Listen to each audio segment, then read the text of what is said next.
We now know how important these 8 sugars are to human health. The problem is, only 2, glucose and galactose, are readily available in our modern diets. A fraction of these other 6 sugars can be gotten through diet, but modern agricultural methods, food processing, widespread use of toxic pesticides and chemical fertilizers have all but eliminated them from our food supply. It's only really been since a little before World War II that what we now call conventional methods, that's fertilizer and pesticides, even came into being. What was conventional farming for thousands of years, we're calling alternative farming and organic farming, and what we're calling conventional is actually a new experiment. The connection of healthy soil to healthy plants and to healthy people cannot be underestimated. Most farmers don't use organic fertilizer because of the economics. The government farm programs reward the use of conventional fertilizers. And then also many farmers grow for big agribusiness companies. When you're dealing in mega farms, the ideal crop is to pick the entire crop one day, get the pickers out of the field, get the money out, plow it down and put another crop in. That's like the perfect scenario. Crops are selected for uniform maturity and the ability to harvest quicker than they should. And that makes a huge difference in the protein content and the nutrient content. Optimally, you want the fruits and vegetables to stay on the vine or on the tree or on the plant for as long as possible, because in those last few days before ripening is when the essential sugars are brought to the fruit or vegetable. Everything that is not picked at its peak, everything that is shipped any length of time begins to lose its nutritional value. The nutrients actually start to oxidize. And once a vegetable turns a little brown or it's rusting, then it's going to cause free radical damage in your body. In addition, if something comes from a very long distance, it can have bacteria on it that your body is unfamiliar with. I compared nutritional content of food from 1982 with what statistics are for 1999. I was amazed at the nutrient decline in many fruits and vegetables. Overall was an average 25% decline in nutrition across the board. That is staggering. It's shocking. If we are losing 25% of our nutritional content in 20 years, what are we going to have in 20 years from now and 20 years down the road? Pretty soon we're going to be eating water and a little fiber, and that's going to be it. The body, to an extent, can make glyconutrients. That's the job of the liver. However, that is an emergency mechanism. When we're making our own glyconutrients, it's basically a state of starvation. If you don't have enough of the right type of sugars, you have faulty processing. With the faulty processing, things can go wrong. Without vital sugars and a variety of other micronutrients, cells cannot create glycoforms. The result is a breakdown in cellular communication and immune system response. Depleted cells are unable to defend themselves effectively, so cell structures can be damaged and are not effective in healing and regenerating. In this weakened state, cells cannot communicate effectively, compromising the body's ability to identify problems.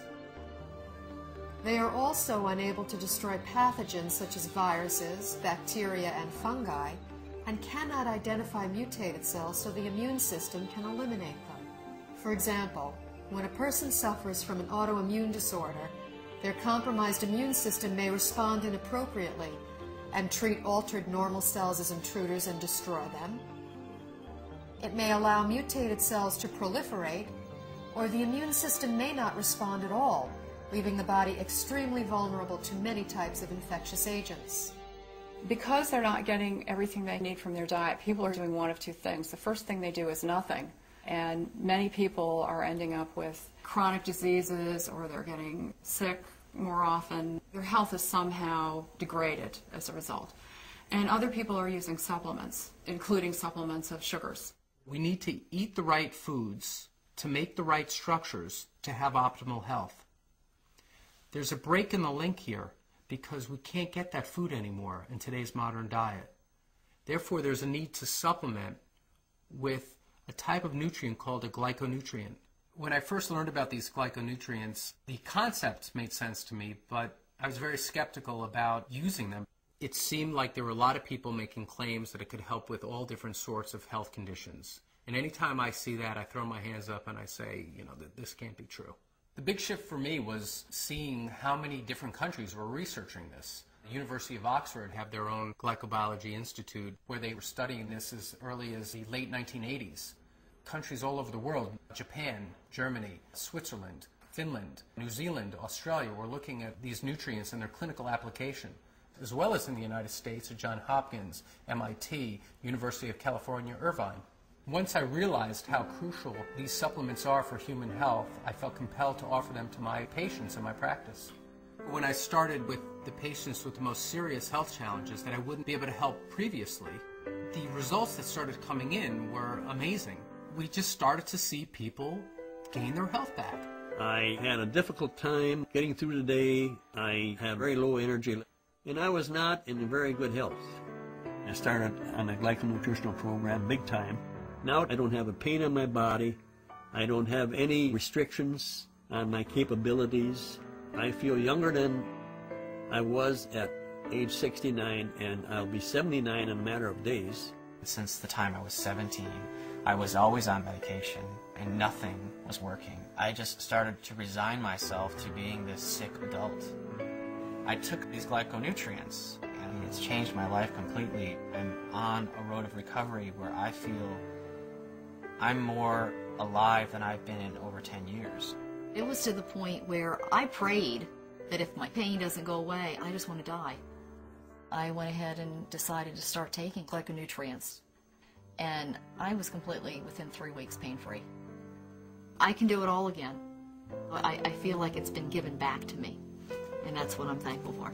These type of results I've never seen before in my practice, and were exciting to say the least. I believe somewhere in the next 10 to 20 years that this will be in the curriculum of all training because it gets results. I, as a physician, am really excited about that, and I think that physicians in general should be fascinated from a scientific standpoint. After seeing so many dramatic results with the people that I've recommended this to, my approach to healthcare has changed fundamentally. I hope to see a paradigm shift in treatment in the future, where you have a truly integrative approach between traditional medical care and nutritional support. And this would ultimately give people not only a longer life, but a better quality of life.